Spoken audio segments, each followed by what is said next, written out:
na kitchen superstar. Kasama ang Smart Antibacterial Dishwashing Liquid at Knorr Cubes.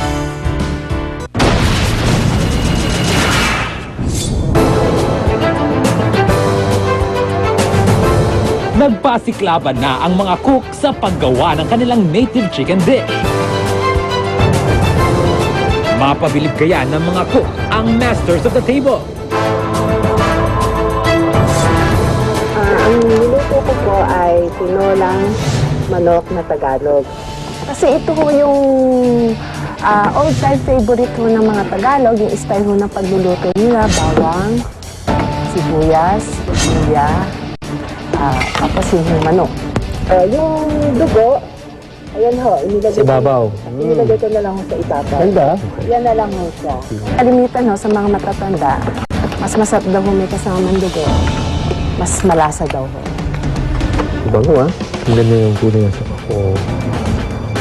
Very good, very good. Very good, very good. I like the soup. Very well balanced with the ginger. Tigas po ba ang manok? Tender? Malambot na. Malambot na. Did you put extra sugar or Galing po sa pinya, sa sabaw po ng pinya. Ang ano po kasi matigas po ang chicken, so I prefer to put the pineapple juice para mas mapadali po yung paglambot ng chicken at saka tender po. Actually po, pag soft na yung chicken, pwede nalagay yung yung coconut juice at saka coconut milk. And then when it comes to boil, you have to turn it off po. I taste a little bit bitter. Parang mapait. No? Yung dugo siguro. Something. Mapait po? Ay, baka po yung yung sa gilid ng Kunti. bukol siya. No? Maybe because of what? Over saute or what? Hindi naman. Hindi po ako nagsaute.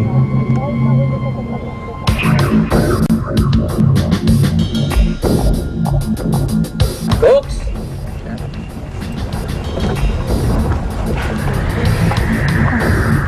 Maraming salamat. At napagluto niyo kami ng napakasarap na meal today. And na-appreciate namin yung inyong mga effort para talagang after all this na ginawa niyo, nakapaglapag kayo ng dish na pwede kayo maging proud of. Thank you po. Thank you.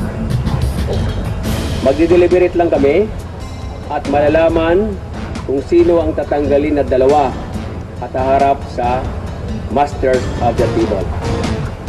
Maaari niyo na kami iwanan.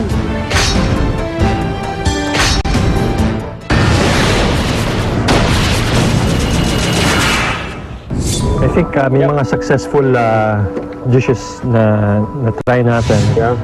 Pero yung iba, I think di nila naluto na maigi yung chicken na masyadong matigas. And the key, I think, sa native chicken is makuha yung flavor ng chicken sa sauce o sa sabaw.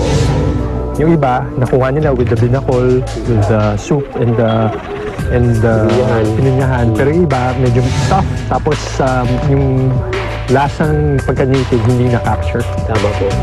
Yung kanyang pagkakatay sa manok, hindi maganda yung pagka-slice niya at pag-chop niya sa manok niya.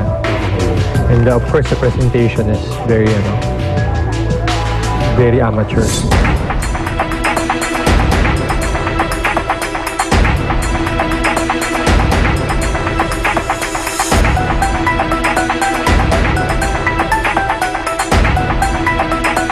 Cooks! Pasok!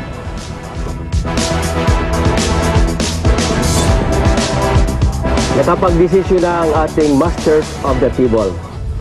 At ang nakakuha ng pinakamataas na points sa elimination na ito at nakakuha ng 91%. Walang iba kundi si Dory. Please, step forward.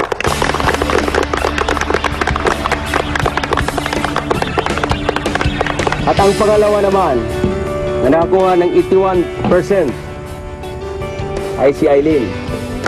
Please step forward.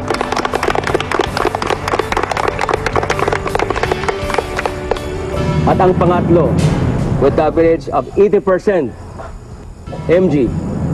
Please step forward.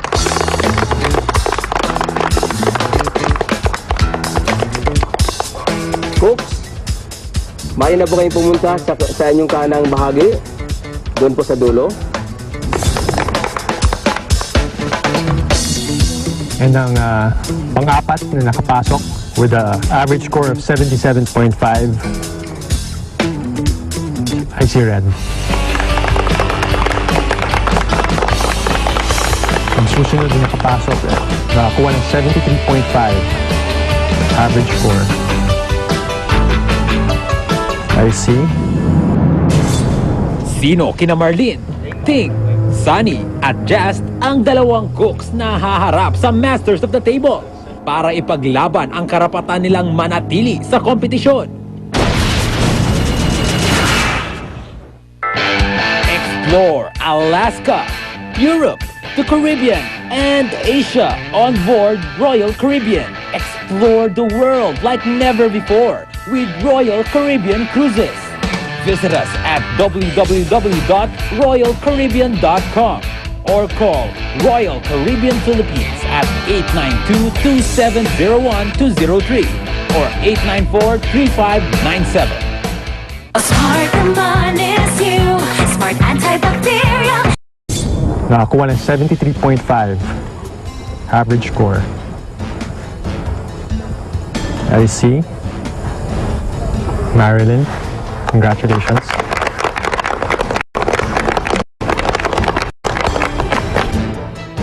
Cooks, pwede na po kayong pumunta roon sa gawing kanan. Nag-iisa na lang ang natitirang slot para maging safe and to continue on as kitchen superstar. Nung isa-isa kaming tinatawag, so tatlo na lang ang naalala ko, ako, si Jazz at saka si Kuya Sunny. Medyo kinakabahan na rin ako, pero sabi ko naman sa sarili ko, make it or break it. Makapasok man ako o hindi dun sa finalist na hindi or makapasok man ako sa bottom 2. Okay lang sa akin kasi para sa akin yung maka-reach ako sa ganung level, parang feeling ko winner na ako. And ang contestant, nakakuha nito ay may score na 72%.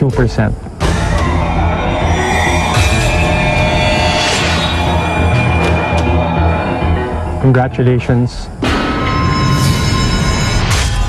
Ting, nakapasok ka.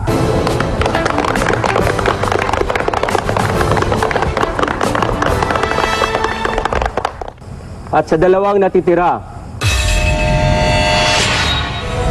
I'm sorry, Sunny and Just. Kayo ang haharap sa Masters of the Table mamaya. Isa sa inyo ang hindi na maging kitchen superstar.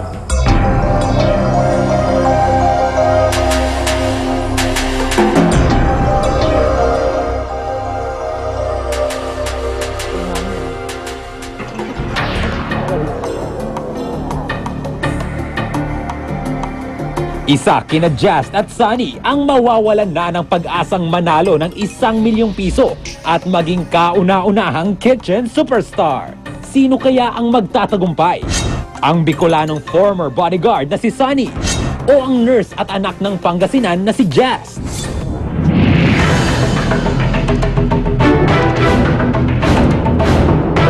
Cooks, pasok na.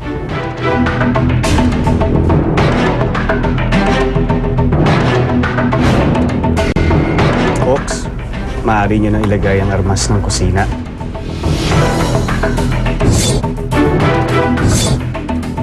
Just, pagkatapos ito, alam niyo na naman na magiging kapalaran isa sa inyo. Balikan natin ang inyong naging performance sa mga nakaraang showdown. Chef Boy? Sunny, Gandang gabi po, Chef. inamin mo raw noong mga bigas showdown na itinapon mo sa lalagyan ng blue tin at tinapay sa mga pinagbabalatan na patatas. Hindi, siya na yan. Siniksik talaga sa loob. Orange.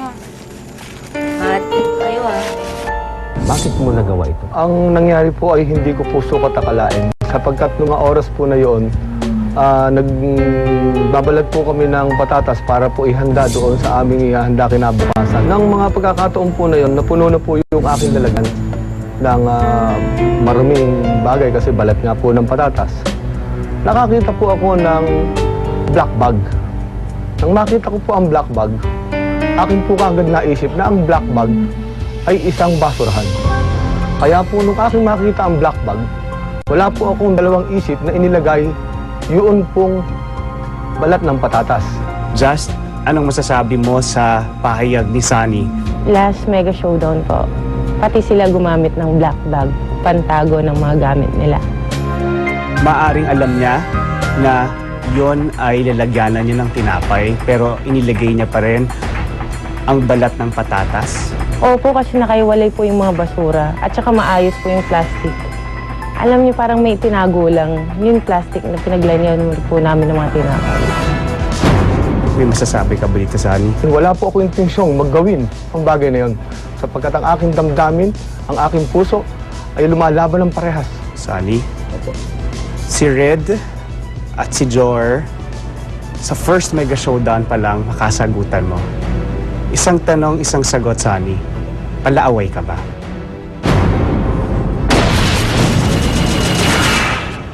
Sa tingin mo ba, hindi pa huli ang lahat? Sa aking paglahok dito sa patimpalak na ito, ang aking pong dala-dala ay katotohanan. Sa NOR 1 Million Sabaw Challenge, napatunay. Sunny, si Red at si Jor, sa first Mega Showdown pa lang, nakasagutan mo. Isang tanong, isang sagot, Sunny. Palaaway ka ba? Sa aking pong nakalipas, palibasa nga po, ay medyo meron po akong pagkadating na siga. Yun po ay aking nakalipas. Hanggang sa ako po ay nagkakaroon ng edad, unti-unti ko pong nababasa sa aking sarili na kamalian. Hanggang sa naisip ko po na ang aking trabaho, pasukin ay isang bodyguard na lamang. Yun ba ay pagkakilala sa sarili na ilagay sa tama? O tingin mo normal lang na may nakakasagutan tayo? Hindi po normal na magkaroon ng magkaroon ng hindi pagkipag-unawaan sa isang kapwa. Maaari pong sa una na nangyari sa akin, yung mga bahagi na yon. Ngunit unti-unti ko pong napag-aaralan na itong labanang ito ay kasama pati ang personalidad.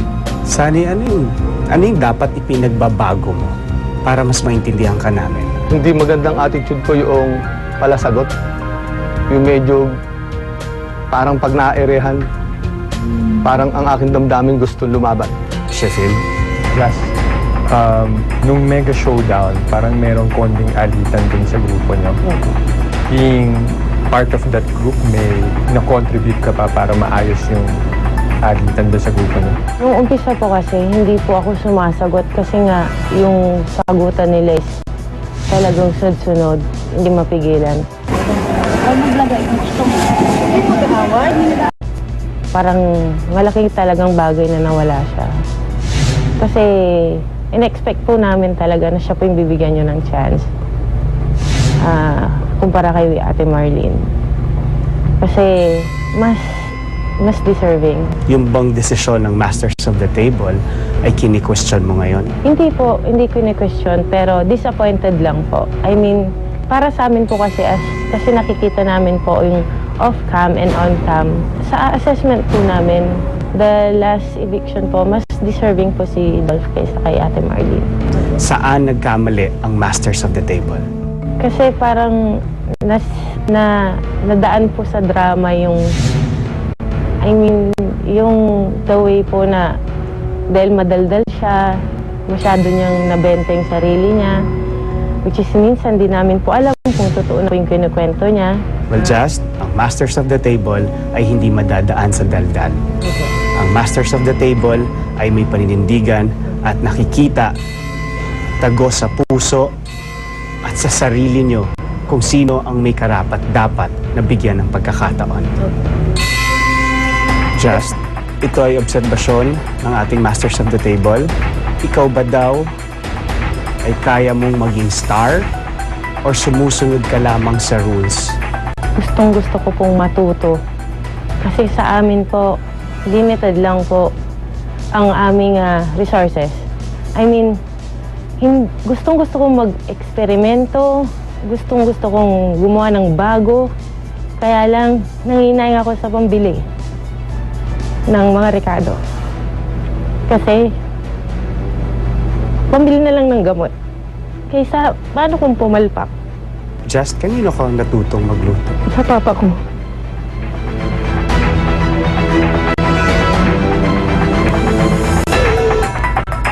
Kasi idol ko yun eh. Cook ko yun eh. Cook yun noon. Nung bata pa siya, kabataan niya. Pero gusto kong matuto dito sa pagkikipag-usap ko sa mga kasamahan ko, sa mga lectures na binibigay niyo. Natututo ako unti-unti. Kayong dalawa, ni Sunny, ang bottom 2. Sa tingin mo ba, hindi ko huli ang lahat? Sa aking paglahok dito sa patimpalak na ito, ang aking pong dala-dala ay katotohanan. Maaari niyo muna kami iwanan ng ilang minuto. Salamat.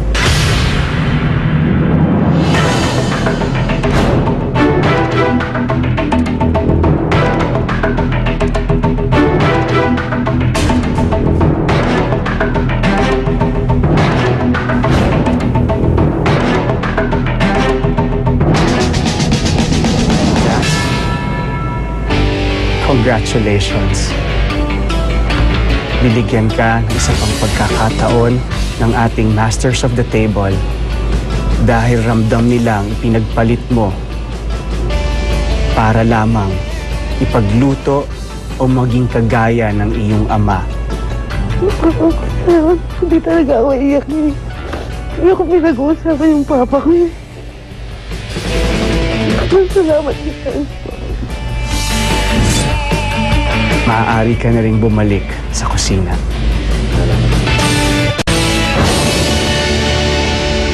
Sunny, mahaba-haba rin ang pinagsamahan natin. Meron ka bang natutunan dito sa Kitchen Superstar? Kuha ko lang po kung paano maging isang maayos na nilalang. Kasi medyo talaga po na sa aking panahon, dala po ng, siyempre, yun po talaga ang dating ng buhay. Pero naniniwala po ko doon sa katotohanan na kung bakit ang tao ay may pagbabago. Masaya kami na alam namin hindi mo tinatapos ang pangarap mo dito. Maraming salamat po. Salamat po.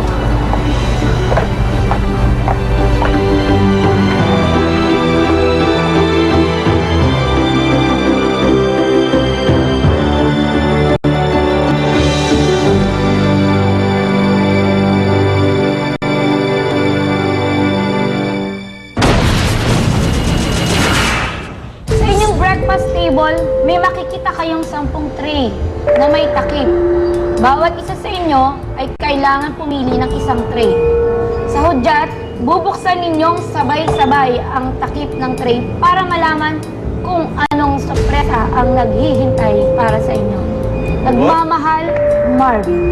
Sa Aral University, kasama ng FINMA, exciting ang pag-aaral.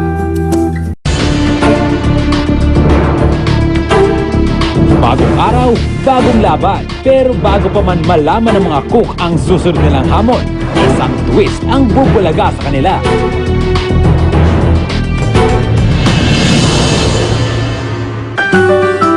May sulat.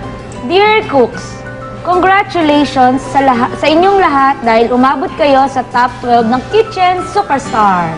Ilang linggo na lang at isa sa inyo ay mag-uuwi na ng 1 milyong piso, tax-free. Para mapatunayang karapat-dapat kayong makakuha ng premyo, kailangang dumaan muli kayo sa isa na namang showdown. Pero bago ninyo malaman ang pagsubok sa araw nito, may surprise ako para sa inyo.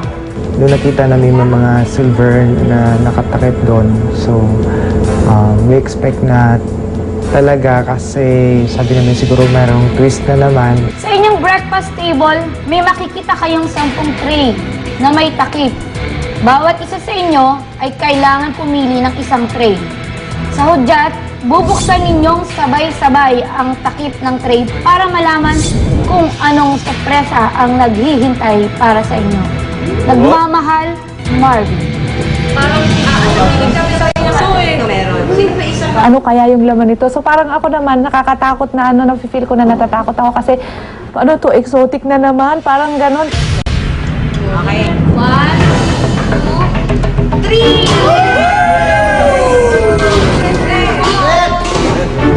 Bagong tahi! Wow, may bulsa na, in fairness! Yeah. Pagkain. Nung matanggal si Sunny nung last challenge, nagkaroon na rin ako naman ako ng idea na mayroong shuffle. Red Valley nakuha ko rin, same color. Pero ang natira, kaming tatlong dating red lang. Ang nawala si Ara at si TJ napunta sa blue team.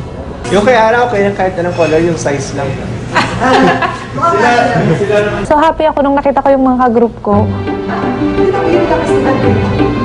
Siyempre masaya kasi na-regroup na ako. Tapos, honestly, lumayo na ako sa leader namin dati, si Kuya Red. Medyo ayaw ako sa kanya kasi hindi ako ganun ka-comfortable. Maging si Ara at Jethro na nag-enjoy sa kanilang premyo, hindi rin nakalusot sa twist. Nanggaling kami na Jethro sa Club Manila East the next day. Yung sundo namin may dalang sulat sa amin. Nakalagay na sa sulat na kailangan na namin mamili ng bagong color team namin. So, nung naramdaman ko na, syempre nalungkot ako kasi feeling ko, pinaghiwalay kami talaga. Dear Ara and Jet, I hope you had a relaxing stay at the resort.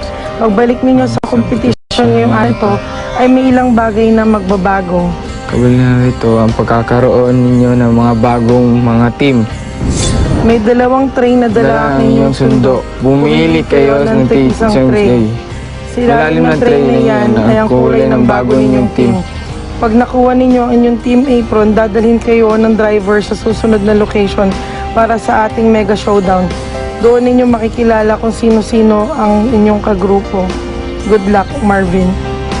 Gulat kami sa nangyari kasi yun niya yung parang alas namin sa lahat ng mga teams. Kasi established na yung team namin sa lahat ng mga teams na Kaya undefeatable yung namin, yung team na red, yung dating team red.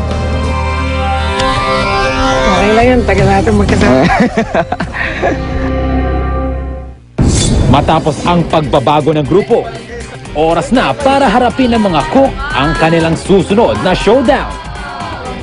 Ano man yan, exotic, kuya? Salamat.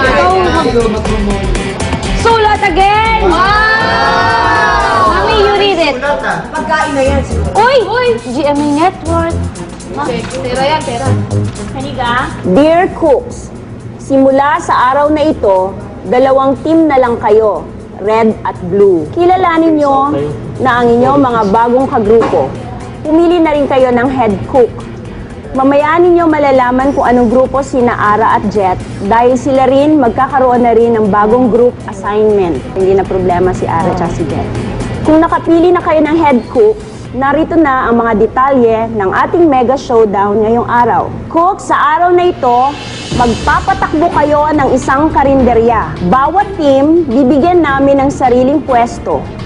Sa budget na 7,000 pesos, dapat makapagluto kayo ng minimum na 3 ulam at kanin para sa 100 customer na manananghalian. Bawat customer pipili lamang ng isang ulam mula sa mga putahing ihahanda ninyo. Magkakaroon kayo ng 30 minutes para mamalengke. 3 oras naman ang limit ninyo sa paghahanda at pagluluto. Pati pagde-decorate ng karinderya ninyo. Basta 12 noon, open for business na ang inyong karinderya. Good luck! See you sa inyong mga karinderya. Marvin. Walang nagmamahal. Wala. Nagpapasalamat ang Kitchen Superstars sa mga sumusunod. Casa Pura, the official headquarters of Kitchen Superstars. Fashion Chefs para sa wardrobe ng Kitchen Superstar Cooks and Chefs. I don't know how she does it, the way she holds my hand, and she follows